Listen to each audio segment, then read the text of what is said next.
Olá, meu nome é Leonardo Saraiva, eu sou servidor do Decrim Quarta Rage de Campinas e hoje a gente vai falar da opção pela base de cálculo da contribuição previdenciária.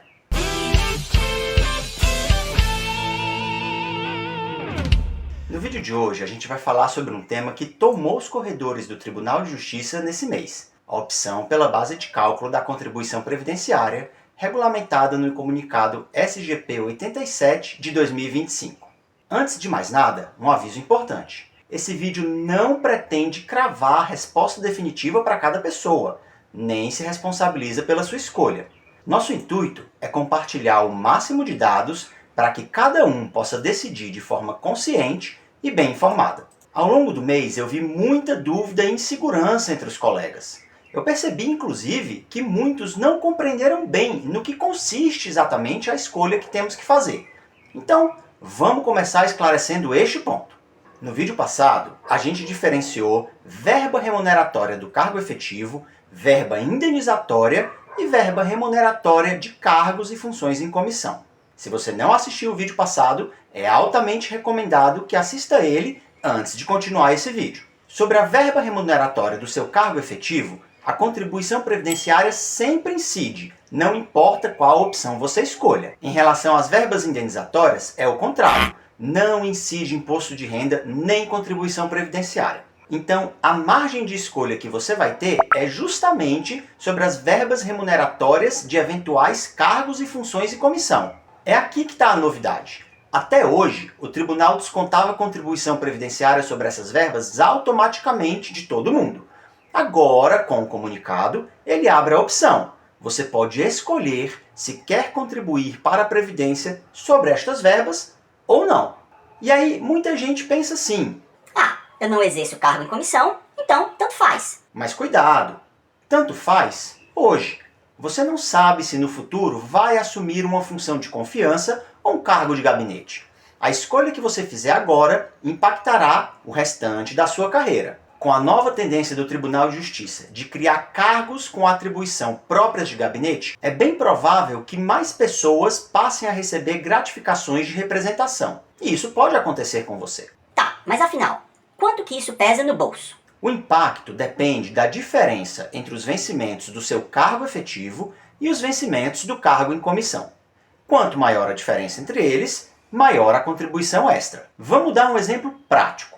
Um escrevente técnico judiciário, grau A, com graduação, sem quinquênios ou sexta parte, que assume o cargo de chefe de seção.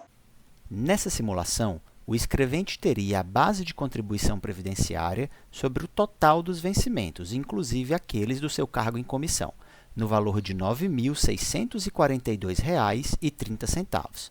Aplicando a alíquota de contribuição previdenciária, ela ficaria em R$ 1.283,99. Hoje, é assim que ela é feita. Após o pagamento da contribuição previdenciária, do valor que sobra incide o imposto de renda. Então, para este caso, o escrevente tem R$ 8.358,31 sobre os quais ele precisa pagar imposto de renda. Aplicando as alíquotas respectivas, o imposto fica em R$ 1.389,80. Agora, se esse escrevente fizer a opção para que o desconto previdenciário incida apenas sobre as verbas próprias do seu cargo efetivo, acrescida naturalmente daquelas verbas incorporadas, aqueles décimos que havia incorporação e hoje não tem mais, o salário sobre o qual ele vai contribuir para a Previdência é de apenas R$ 6.663,25, correspondente ao vencimento do seu cargo efetivo. Neste caso, a contribuição previdenciária fica em R$ 837,22. Agora, como esse escrevente pagou menos a título de contribuição previdenciária, a parcela sobre a qual ele precisa pagar imposto de renda é maior, pois a dedução da contribuição é menor. Além disso, o imposto de renda não se importa com quanto do seu salário é de cargo efetivo e quanto é do cargo em comissão. Ele sempre vai incidir sobre tudo. Neste novo cenário, o salário tributável é de R$ 8.805,08 e o imposto de renda passa a ser de R$ 1.512,66. Portanto, caso a pessoa opte por contribuir sobre apenas os vencimentos referentes ao seu cargo efetivo, o que acontece é que ele tem um saldo positivo de R$ 446,76, um valor que ele deixa de pagar para a Previdência. Porém, esse valor não volta inteiro para ele, porque aí a Receita Federal tributa esse valor e ele passa a pagar R$ 122,86 a mais a título de imposto de renda. O resultado é que ele fica com um saldo final positivo de R$ 323,90. Agora que a gente entendeu o peso financeiro, vem a pergunta: Qual é a vantagem de pagar sobre essas verbas? a resposta depende do tipo de aposentadoria a que você terá direito pela Emenda Constitucional 49 de 2020, a última reforma da Previdência que rege as modalidades de aposentadoria que nós temos hoje. Existem basicamente duas modalidades de aposentadoria voluntária: a aposentadoria com paridade e a aposentadoria pela média das contribuições. A paridade se aplica a quem ingressou no serviço público até 31/12/2003 e cumpre os requisitos de idade e de tempo de contribuição para pleitear o benefício. Aqui, a regra é simples. Você se aposenta com a totalidade da remuneração do cargo efetivo, independentemente da base de contribuição. Ou seja, contribuir sobre as verbas de comissão não aumenta o valor da sua aposentadoria. Mas há uma exceção prática: o abono de permanência. Se você já cumpriu os requisitos para aposentar, mas continua na ativa, o TJ te devolve exatamente o valor da contribuição previdenciária, a título de abono de permanência. Nesse caso, não importa quanto você paga de previdência, você recebe de volta no abono. E aí, pode ser interessante incluir as verbas de comissão na base, porque ao menos reduz um pouco o impacto do imposto de renda. Vale lembrar que o abono de permanência regulamentado em lei é até 100% da contribuição previdenciária. A regulamentação atual prevê a devolução em 100%, mas isso está sujeito a mudanças, então pode vir a ser menos no futuro. Para os demais servidores, a regra é diferente. E atenção, você que entrou antes de 2003 e tem direito à paridade, continue assistindo até o final. Você talvez tenha mais vantagem de aposentar pela média do que pela paridade. O direito à paridade não é uma obrigatoriedade. Você pode escolher entre aposentar pela média ou pela paridade. E dependendo do caso, a média pode ser mais vantajosa. Imagine uma pessoa que entrou em 2002, por exemplo, e exerce um cargo em comissão a partir de 2022, após o fim das incorporações. O que acontece com essa pessoa? Se ela aposenta pela paridade, ela não vai ver nem a cor da diferença entre o salário efetivo dela e o salário do cargo em comissão. Mas se ela opta pela média e fica tempo suficiente no cargo em comissão, com o salário possuindo uma diferença considerável entre o seu cargo efetivo, é possível nessa circunstância que a média seja mais vantajosa para ela. Então continua acompanhando, vê como é feito o cálculo da média e pondera bem. Aqui, o valor da aposentadoria é calculado pela média de todas as contribuições feitas ao longo da carreira. Quanto mais você contribuir, maior será a sua média. Sua aposentadoria não será igual ao último salário que você recebeu, nem ao valor de um cargo em comissão, porque você começou a carreira lá no começo da tabela, sem quinquênios, sem função comissionada, sem nada. As contribuições do início puxam a média para baixo. Além disso, após o cálculo da média, é aplicado um fator de redução. Ou seja, para você ter o valor da sua aposentadoria na integralidade da média, é preciso completar no mínimo 40 anos de contribuição. Por causa disso, a escolha de contribuir ou não sobre cargos em comissão faz bastante diferença no longo prazo. Bom, continuando no exemplo do escrevente que demos antes, eu fiz 3 simulações, todas elas baseadas em um escrevente que, a partir do seu 11º ano de carreira, assume um cargo de chefe de seção. Eu considerei nessas projeções as progressões e promoções, bem como os quinquênios e a sexta parte. Mas eu desconsiderei completamente o fator inflacionário e o reajuste da database. Eu optei por fazer dessa forma porque, se fosse diferente, os valores não iam corresponder à nossa experiência financeira cotidiana. Poderia mostrar valores muito acima daquilo que nós estamos acostumados, o que não representa um ganho real de valor, e sim o impacto da inflação em 30 anos, que é bastante tempo. 30 anos é importante. Nessa projeção, eu também considerei que o escrevente vai se aposentar após 30 anos de contribuição. Por isso, a primeira linha mostra a média das suas contribuições, mas a linha de baixo mostra quanto seria a aposentadoria de fato. Nesse exemplo, apenas 80% da média, pois ele não chegou aos 40 anos de contribuição. Então, olha que interessante. A primeira coluna mostra uma aposentadoria de R$ 6.789,78. Esse valor corresponde à opção de sempre contribuir somente sobre o seu cargo efetivo. Na segunda coluna, a aposentadoria já é um pouco maior, R$ 6.876,43.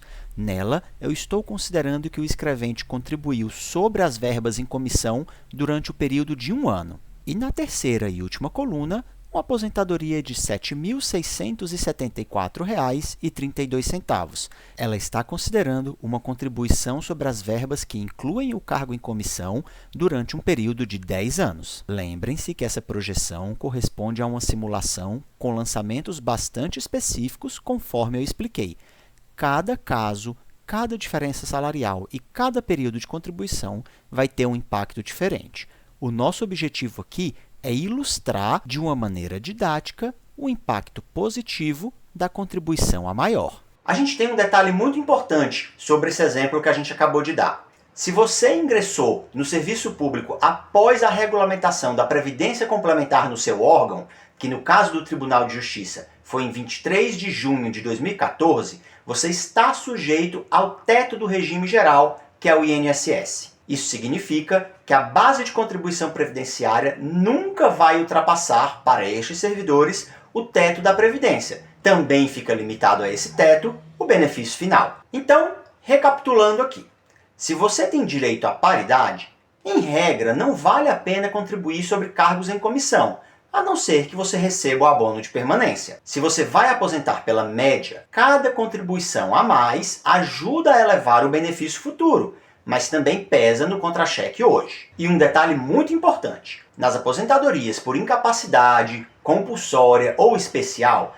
a regra é sempre pela média, mesmo para quem entrou antes de 2003. Então até essas pessoas precisam pensar com cuidado, porque a gente nunca sabe o que pode acontecer no futuro. Gente, a decisão é pessoal. Você pode optar por pagar mais agora e tentar melhorar sua aposentadoria, ou pagar menos e aceitar um benefício potencialmente menor no futuro. E tudo isso a gente pensando na legislação atual, o que pode mudar nos próximos anos. Nós tivemos uma reforma da Previdência a nível federal em 2019, que impactou o estado de São Paulo em 2020. É possível que quando nós formos aposentar, outra reforma tenha ocorrido e nenhuma dessas regras esteja válida mais. Não se engane, às vezes a pessoa se apega ao termo direito adquirido como se isso fosse um escudo contra todas as mudanças. Não é. No universo previdenciário, direito adquirido contempla aquelas pessoas que atingiram requisitos para pleitear o pedido de aposentadoria antes da mudança da lei e, por alguma razão, escolheram permanecer na ativa. Se a lei mudar antes de você atingir os requisitos para aposentar e não recepcionar institutos consolidados, como a paridade, por exemplo, nada garante que você vai ter direito a ela. Há menos de 6 anos, a gente passou por uma reforma da Previdência